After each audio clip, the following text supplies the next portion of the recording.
It's like the old adage, why do you rob banks? That's where the money is. Why are you running a boys club? That's where the boys are. There's like nobody would listen to me. Nobody. There are people who are calling me saying that, you're not getting the true story. Almost fell through the cracks. Just sort of, I think, a metaphor for this case. I wrote to the church and they were like, oh, we only do priests. When we started to get reports from more than one person about what had happened, we said, wow, this is different. This is not involving a priest. Ken McLaughlin, a legendary basketball coach, passed away on Sunday at the age of 93. This was really a Bronx institution and community, and the legacy of that is tarnished by these accounts and allegations of more than 100 boys being sexually abused. That's a big number. There's really a media fatigue in covering the story, despite our attempts to really qualify that this was a different story than your typical Catholic Church sex scandal. To this day, I still get emails saying he was the best coach for my son. And I go, I'm glad he went through a period of not being sexually active. But when he was, his choice was children. And I was one of them. I think one of the great tragedies of the last 20 years is that we've learned that virtually every religious organization is perfectly capable of letting children be sexually abused and covering it up. So what that means is that when they find out the ugly truth, historically they didn't go to the authorities, and it meant the poison stayed in the system.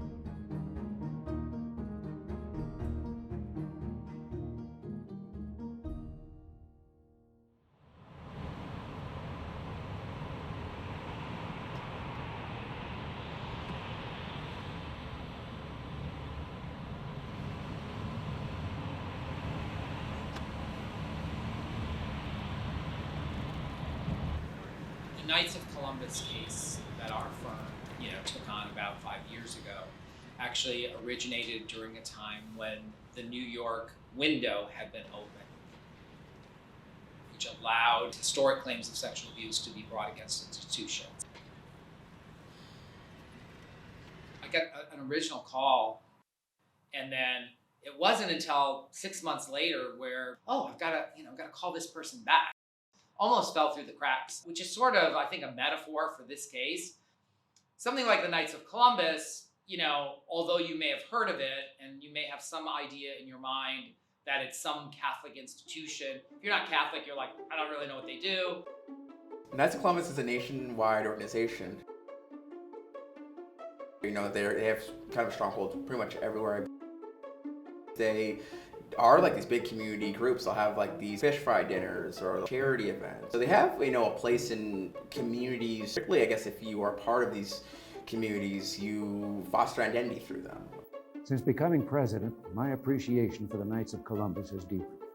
You can't sit where I'm sitting now and fail to understand the importance of Americans who give as much to our nation as you do. Youth-serving organizations were historically aimed at men, boys at the time, especially in the pre-World War and post-World War era.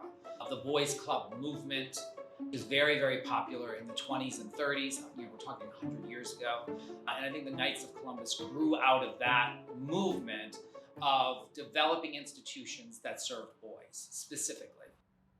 They were literally building institutions to attract boys, which obviously has a very positive component, right? Get kids off the street, keep them out of trouble. But it also provides an environment in which predators can target. That is sort of the dual tragedy of these institutions. The rules for the Catholic Church come from the top down. There's no question about it. And the layperson's organizations are ruled by those rules as much as anyone. A Catholic institution, a hospital, a Knights of Columbus chapter, that all has to be approved by the bishop. That is all based on the structure of the church, directly up all the way to Rome. So these institutions do not exist in a vacuum. I think that's the most important, point to make here. Kenneth McLaughlin is sort of a poster child for sex offenders worldwide. There were many red flags about him that, anyone with half a brain sort of could say, geez, that's a little odd. Why would a corporate lawyer leave his job to run a Knights of Columbus chapter?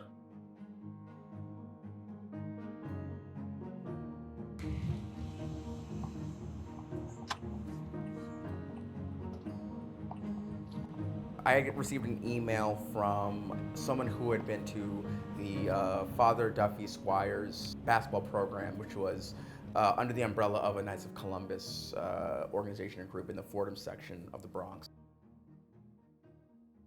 One of the victims, he was part of the team in the 80s. And he's telling me that he didn't really feel like he could come out about this because he didn't want his family to have to be kind of known as snitches. It took a while from that email, but I was able to kind of piece together things. Piece together eras of McLaughlin's tenure. Most importantly, I was able to kind of draw a line between generations of people impacted through this program, for better or for worse.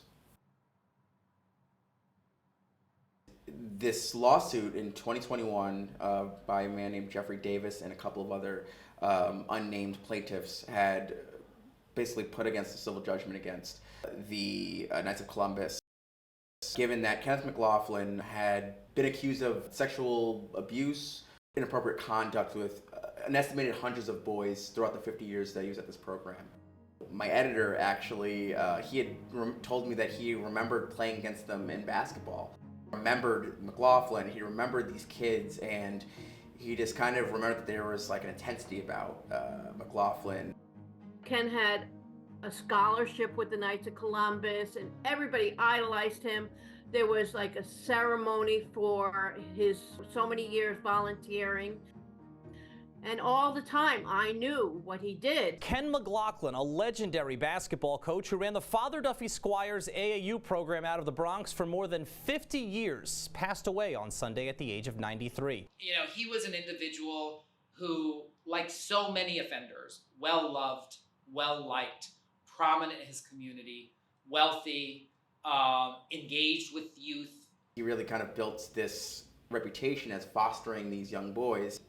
A lot of people don't want to see a dark side of that. And oftentimes the narrative gets flipped.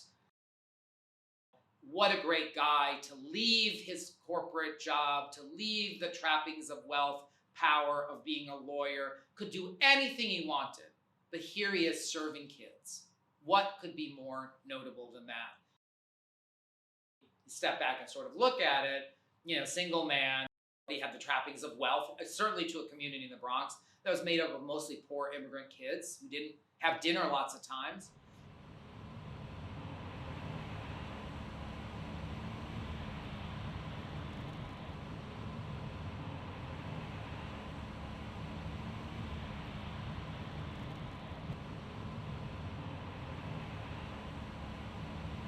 I contacted James and I said, you have my story on your page.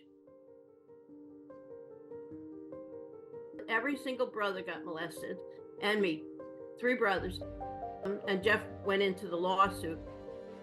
My father was, he was an alcoholic. He drank every day. And my mom got really very glamorous and cheated on my dad all the time. Like, she had tons and tons of beautiful clothing.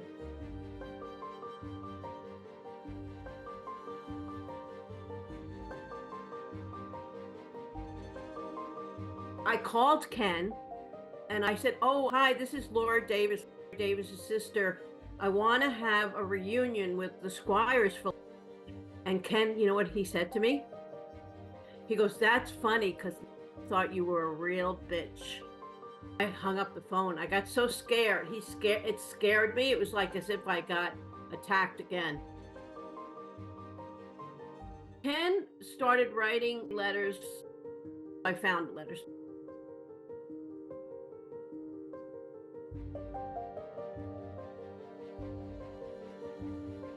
that were like from a woman saying, "Oh, I want to have sex with you. I'm so horny." In Puerto Rico, he waited in the room. He was waiting for this woman, and she never came. And then Ken would come in.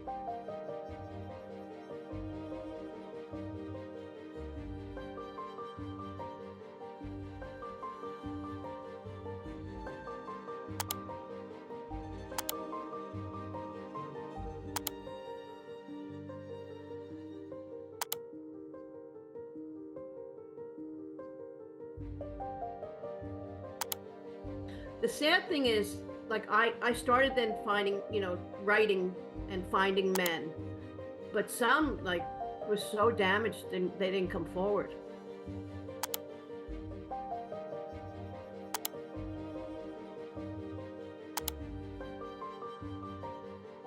It's important to know that they were children, that they were being taken advantage of.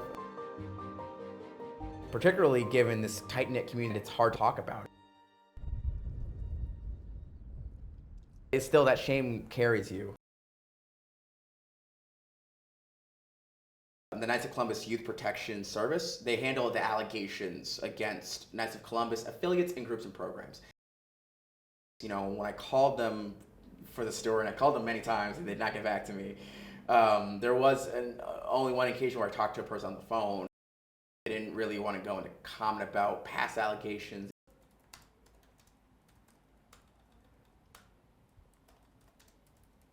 I asked them a question of, how are you sure that these things are preventing abuses that are happening now?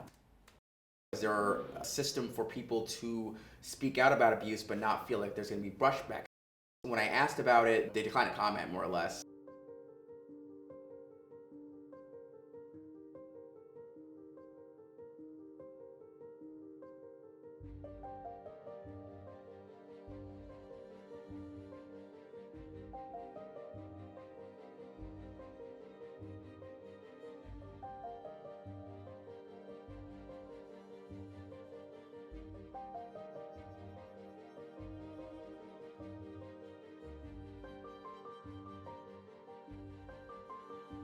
I wrote to the church, and they were like, "Oh, we only do priests."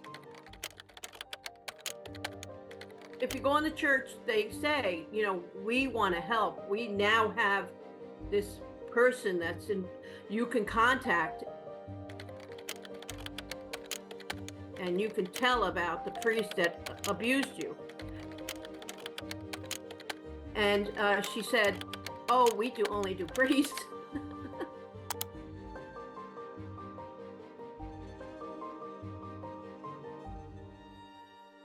I never could get connected.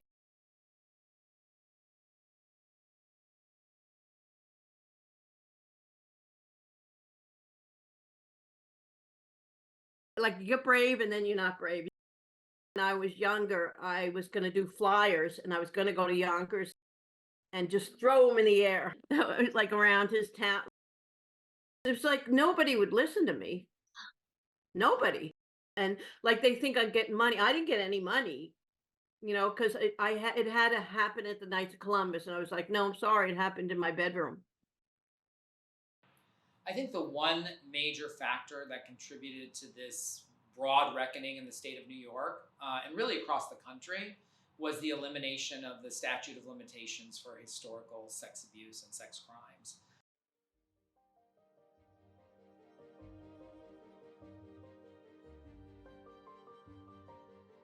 A one-year window of opportunity is opening up for child sex abuse victims in New York State Wednesday. The new law would allow victims to seek justice no matter how long ago the abuse took place.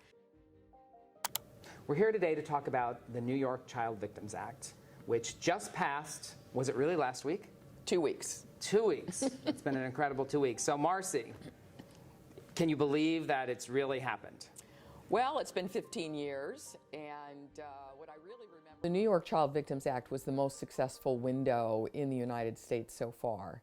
The other windows have run maybe 1,000, maybe 1,500 claims, but in New York it was over 10,500.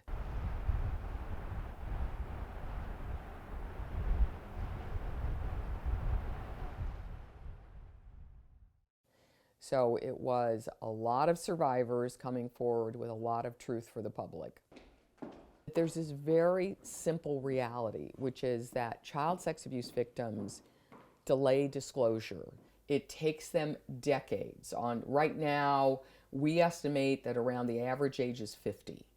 And so if that's the truth, then you can't shut these victims down at age 20, at age 30, even age 50. Without these civil lawsuits, we would be in deep trouble because more and more children would continue to be abused. And anyone in the Catholic or other religious organization that tell you differently is not disclosing the truth. We're standing on the shoulders of every survivor who didn't make it over the last 15 years. We are fortunate to be here. I was called by Representative Marge Markey in 2002 to help with the New York window, and so I drafted the first window and actually was involved with drafting all the way up to passage. It was very gratifying to be there with Governor Cuomo and with survivors and advocates. It was a long haul.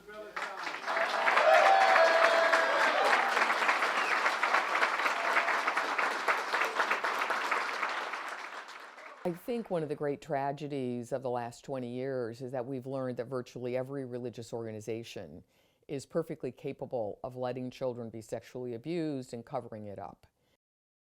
So what that means is that when they find out the ugly truth, historically they didn't go to the authorities, and it meant the poison stayed in the system.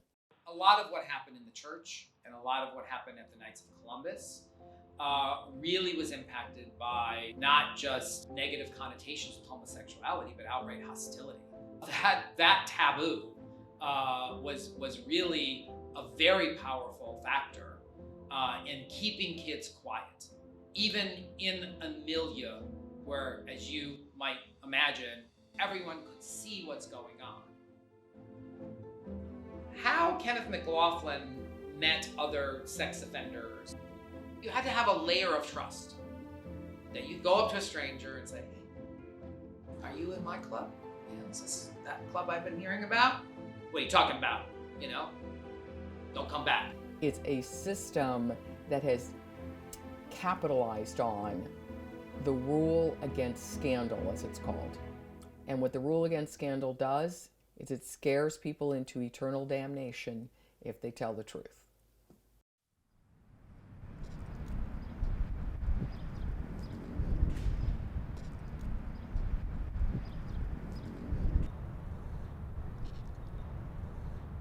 The program had ceased in 2005. The remnants of what was the Father Duffy Squires basketball team are no longer. It's now an affordable housing complex. So that also is this kind of mystery with it too. It lives in a lot of people's memories. It's something that you can physically go to and see anymore. By quantifying it, that's the way things will change. Right now, there is no way to quantify it, and so what we have is bishops and others saying, great program, but it's based on subjective assessments that are not enforced. I remember as a little girl, like trying to stay awake all night, trying to keep my eyes open all night. The things that happen to you because of it, it's like a shrilling fear. It's like an electric shock that just goes in and it just damages you everywhere. There's no institutional knowledge of what occurred in those days, or even that there was a clubhouse. That makes it very hard. There is no place to go for that understanding of what happened. So it's in every pore of your body. I mean, you know, prayers are nice, but, you know, accountability is even more important.